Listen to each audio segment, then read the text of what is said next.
Warahmatullahi wabarakatuh. Jumpa lagi bersama saya Hendra, tetap di channel Hendra Berbagi.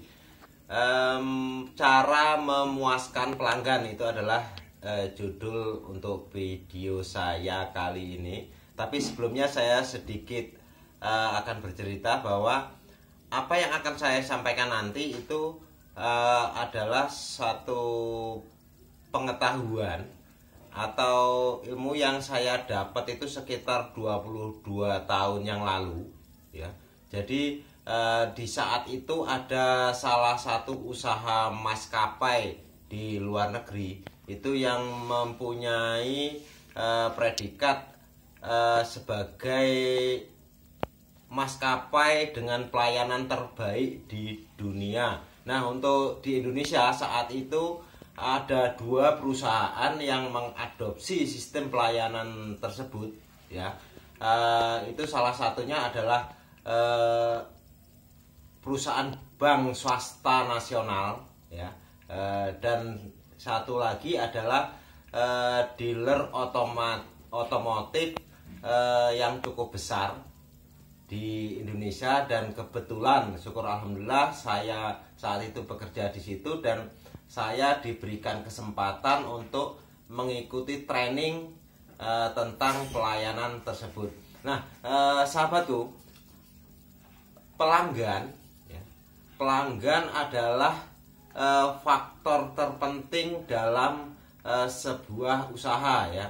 Jadi sehebat apapun usaha kita, semegah apapun gedung yang kita miliki, dan sehebat apapun produksi barang-barang kita, tanpa adanya pelanggan itu niscaya usaha kita itu bisa berjalan. Jadi pelanggan adalah faktor penting dalam kelangsungan untuk setiap usaha. Karena begini ya sahabatku, kalau untuk mencari pelanggan yang baru ya, itu membutuhkan biaya berkali lipat, mungkin sekitar 5-6 kali lipat dibandingkan kita mempertahankan pelanggan yang lama. Dengan begitu, karena begitu pentingnya kita mempertahankan pelanggan, di sini saya akan menyampaikan tentang pelayanan prima atau service excellent yang fungsinya untuk bisa mendapatkan kepuasan pelanggan atau customer satisfaction ya. Nah, kira-kira langkah apa yang perlu kita lakukan untuk bisa kita mempertahankan pelanggan kita? Karena memang seperti saya utarakan tadi, pelanggan itu begitu pentingnya buat kita. Karena kalau kita sekarang misalkan kita mengandalkan hanya kemampuan produk atau bagusnya produk kita. Nah, misalkan kita sekarang ini berusaha atau punya usaha itu warung sembako ya. Yang namanya mie ya sahabatku, itu dalam satu merek ya, mie dimanapun ya sama seperti itu. Nah, terus kita misalkan punya usaha buka bengkel, yang namanya bearing, yang namanya piston ya, yang namanya kampas rem dan lain sebagainya, dengan yang merek yang sama, otomatis juga barangnya sama. Jadi kalau kita hanya bersaing masalah kualitas barang, itu untuk saat ini itu sudah tidak berguna lagi. Karena apa? Semua barang itu sudah sama. Yang namanya beras ya seperti itu, beras Cianjur ya seperti itu, dan lain sebagainya. Namanya rongsok, mungkin usahanya di bidang rongsok. Namanya rongsok kertas, kardus ya seperti itu ya. Tidak ada bedanya. Nah, untuk itulah makanya di sini sangat dibutuhkan cara kita untuk bisa mempertahankan pelanggan tersebut agar pelanggan tersebut bisa kembali lagi ke tempat kita. Karena apa?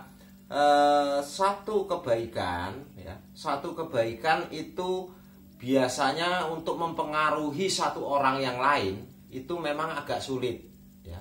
Tapi satu hal yang buruk ya, jika pelanggan itu kecewa, jadi kita melakukan suatu hal yang buruk, itu bisa mempengaruhi 5 bahkan sampai 10 orang untuk juga membenci usaha kita. Nah, langsung untuk langkah-langkahnya supaya kita bisa memberikan pelayanan terbaik demi kepuasan pelanggan itu yang pertama ya, yaitu responsif ya, dan menganggap semua orang yang datang ke tempat kita itu adalah customer kita.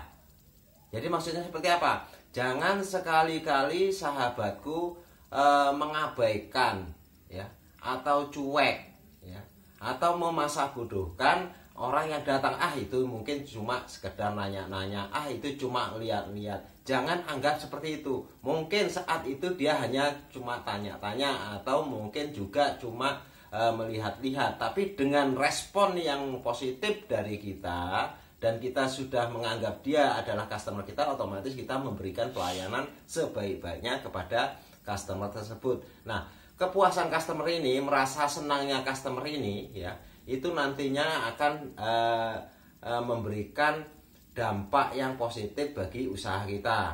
Nah, selanjutnya selain responsif dan menganggap semua orang yang datang itu adalah customer kita, untuk langkah yang kedua ya, langkah yang kedua yaitu menciptakan rasa aman dan nyaman kepada setiap customer ya.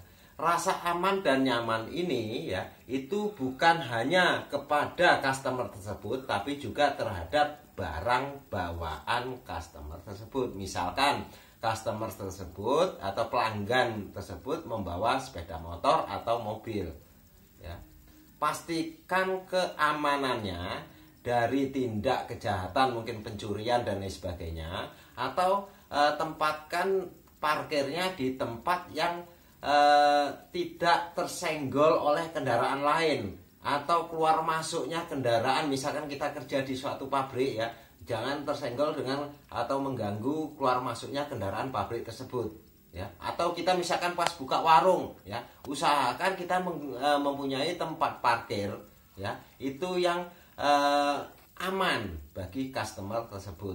Nah, terus juga rasa aman dan nyamannya terhadap customernya ya. Sebagai contoh, misalkan customer baru turun dari kendaraan ya, usahakan tempatnya ya, misalkan untuk konbloknya segala macam itu jangan berlobang-lobang segala macam.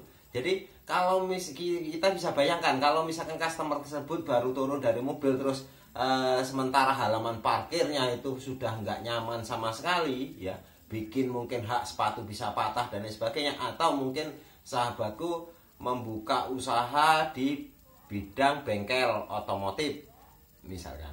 Nah, usahakan customer tersebut merasa aman, jangan sampai ada oli berceceran dan lain sebagainya, sehingga itu berisiko pelanggan atau customer kita itu bisa terpeleset ya, dan itu sama aja tidak menciptakan rasa aman dan nyaman. Atau kita misalkan membuka usaha mie ayam atau bakso ya, saat kita masuk, customer itu masuk, mejanya berantakan, ada bekas kuah-kuah ya, terus juga mungkin penataan mejanya, mungkin ada botol-botol minuman segala macam, sehingga customer tersebut mungkin dalam rangka misalkan ngobrol sama temannya, mau bergerak sedikit aja takut nyenggol botol, takut pecah. Itu suasana yang sangat tidak nyaman bagi pelanggan kita. Jadi yang kedua yaitu menciptakan rasa aman dan nyaman terhadap setiap customer. Nah, terus yang ketiga ini adalah kenali dengan baik customer atau pelanggan sahabatku ya. Kenali dengan baik, maksudnya kenali dengan baik di sini seperti apa? Baik itu namanya siapa, terus juga keinginannya itu apa, terus kalau memang bisa ya, itu karakternya seperti apa. Karena begini sahabatku, ada customer yang memang orangnya serius, ada customer yang orangnya santai ya. Jadi ada yang misalkan ada customer atau pelanggan datang itu harus dihormati, selamat pagi Pak, ada yang bisa saya bantu segala macam ya toh. Ada yang kalau disapa seperti itu malah dia kaku, ada yang halo bro atau halo om dan lain sebagainya. Jadi kalau kita sudah mengenali customer kita kira-kira tipenya seperti apa ya, itu mungkin lebih mudah lagi kita dalam berkomunikasi. Dan juga hindari menanyakan satu hal yang sama berulang kali Ya, misalkan ada customer datang ya, karena kita ingin mengenali customer tersebut ya, kita tanya, "Selamat pagi Pak, maaf dengan Pak siapa? Ada yang bisa saya bantu?" Misalkan dia jawab, "Saya Mukidi." Misalkan, ini pinjam lagi Pak Mukidi ya namanya. Nah, "Saya Mukidi." Nah, setelah itu misalkan ini pertama yang terima satpam ya. Terus selanjutnya diantarkan ke bagian customer service-nya. Customer service juga nanya, "Maaf dengan Pak siapa?" Nanya lagi, nanti jawab, "Saya Mukidi." Datang lagi nanti misalkan karena dia harus menunggu segala macam ya, di ruang tunggu dia diberikan minum ini, nanti cleaning service-nya nanya lagi, "Dengan Pak siapa?" Ini akan merasa jenuh dan mungkin bosan customer tersebut. Kalau kita menanyakan untuk yang satu jawaban, itu ditanyakan berulang kali. Atau juga selain nama mungkin juga masalah keperluannya ya, yang dari bagian depan nanya keperluannya apa, di dalam ditanya lagi keperluannya apa, semua hampir mungkin 3-4 kali lipat ya, istilahnya 3 kali 4 12, 3 atau 4 kali orang menanyakan itu ya, itu customer tersebut akan merasa bosan. Jadi sebenarnya untuk pelaku usahanya juga ya, itu sebenarnya sebaiknya bekali tenaga kerja sahabatku dengan pengetahuan-pengetahuan yang umum tentang produk sahabatku ya. Kalau untuk pengetahuan yang spesifik tentang produk itu ya, mungkin itu di bagian-bagian tertentunya. Tapi untuk pengetahuan secara umumnya itu sebaiknya untuk yang bagian depan atau frontliner ini sebaiknya harus tahu. Misalkan sahabatku membuat produk tertentu, misalkan ember atau apa gitu. Nah, yang bagian depan itu secara umum harusnya bisa menjelaskan ember yang dibuat ini ember apa, ukurannya apa. Ini harus tahu, karena begini sahabatku. Sebagai contoh, kita masuk ke suatu kantor, suatu tempat, kita masuk ke bank atau masuk ke rumah sakit atau ke bengkel atau tempat lain lah seperti itu. Saat kita masuk, kita tidak akan tahu dia itu bagian apa, karena dia pakai pakaian seragam perusahaan tersebut atau kantor tersebut atau lembaga tersebut, baik itu entah satpamnya, cleaning service-nya, sopirnya ataupun bagian administrasinya segala macam, kita nggak pernah tahu. Karena apa? Begitu kita masuk gerbang itu ada yang seragam itu, kita pasti nanya. Misalkan kita mau ke bank, padahal itu sopir, tapi pakai seragam bank, kita pasti nanya, "Pak, kalau mau ini tabungan ini seperti apa, seperti apa?" Karena akan seperti itu. Ya kan? Nah, kalau karyawan-karyawan yang di depan itu tidak dibekali pengetahuan yang secara umumnya lah, itu nanti tidak akan bisa memberikan gambaran atau penjelasan kepada customer atau pelanggan kita tersebut. Jadi yang ketiga tadi yaitu kenali dengan baik customer sahabatku semua. Nah, untuk yang keempat ini berikan penjelasan atau informasi secara lengkap kepada customer ya. Nah, penjelasan secara lengkap ini ya, jadi begini sahabatku, setiap customer atau pelanggan yang datang ya, tanpa kita menganggap atau menggurui daripada pelanggan tersebut, tapi sebaiknya sekecil apapun informasi itu harus kita sampaikan. Jadi kita anggaplah konsumen itu memang benar-benar orang bodoh yang nggak ngerti produk kita. Karena apa? Ada hal-hal sepele, kadang-kadang customer tersebut memang nggak ngerti ya, karena kita nganggapnya ini sepele, nggak mungkin customer itu nggak ngerti. Jadi kita abaikan itu justru bersiko. Misalkan seperti ini, kita kerja di sebuah dealer otomotif, misalkan dealer mobil. Ada mobil-mobil tertentu dulu yang kalau untuk menstarternya ya, untuk menghidupkannya itu harus di on dulu. Ada lampu merah, nanti setelah berubah jadi hijau ya, itu baru bisa di starter. Nah, itu harus diberikan penjelasan sedetil itu. Karena apa? Kalau nggak diberikan penjelasan seperti itu, kita menganggap konsumen itu sudah tahu ya, nggak diberikan penjelasan, nanti konsumen tersebut akan menghidupkan mobil itu langsung ya. Karena suatu produk itu biasanya beda-beda untuk cara menggunakannya. Jadi anggaplah konsumen yang datang itu memang belum ngerti sama sekali produk kita. Dengan begitu kita menjelaskan secara lengkap dan detail tentang produk kita. Nah, terus itu informasi tentang produk. Terus informasi yang lain ya untuk langkah memuaskan pelanggan itu seperti informasi tentang di mana musola, di mana kantin, di mana toilet, itu pun harus jelas, sahabatku. Ya. Kadang seperti ini, ada konsumen misalkan datang ke tempat kita, ya, di kantor atau di perusahaan kita, dia pas kebetulan mau buang air atau mau ke musola atau dia mau ke kantin, ya. Kalau nggak ada informasi ya seperti papan petunjuk yang jelas ya, itu nantinya ya kepuasan pelanggan itu tidak bakal bisa terlaksana. Karena apa? Nanti konsumen itu nanya nanya ke orang yang nanya, malu segala macam ya, akhirnya nggak jadi kan, ditahan. Itu salah satu istilahnya tindakan yang memang menghambat untuk kepuasan pelanggan. Karena memang sekecil informasi itu ya, seperti kita misalkan jalan di kota, kita sangat butuh sekali papan petunjuk arah.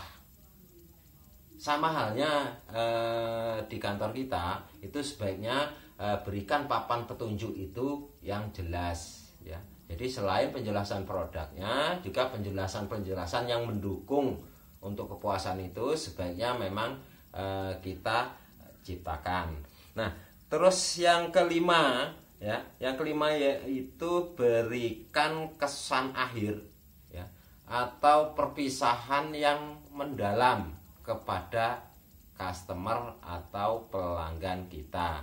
Jadi kalau kita sudah memberikan penjelasan sejelas-jelasnya kepada konsumen tersebut ya, nah konsumen tersebut sudah paham, dan saat akan meninggalkan tempat kita berikan kesan yang baik agar konsumen tersebut benar-benar terkesan dengan usaha pelayanan kita. Dengan begitu harapannya konsumen itu akan membeli produk kita, atau memang lain waktu dia akan kembali ke tempat kita untuk membeli produk kita, dan syukur dia bisa bercerita ke temannya dan membawa temannya ke tempat kita. Nah, itu sangat lebih baik dibandingkan kita harus kehilangan pelanggan, yang akhirnya kalau kita mencari pelanggan yang baru seperti saya katakan tadi itu membutuhkan biaya yang tidak sedikit ya. Jadi saya kira itu ya, mudah-mudahan ya sedikit apa yang saya sampaikan ini bisa bermanfaat bagi sahabatku semua. Sekian.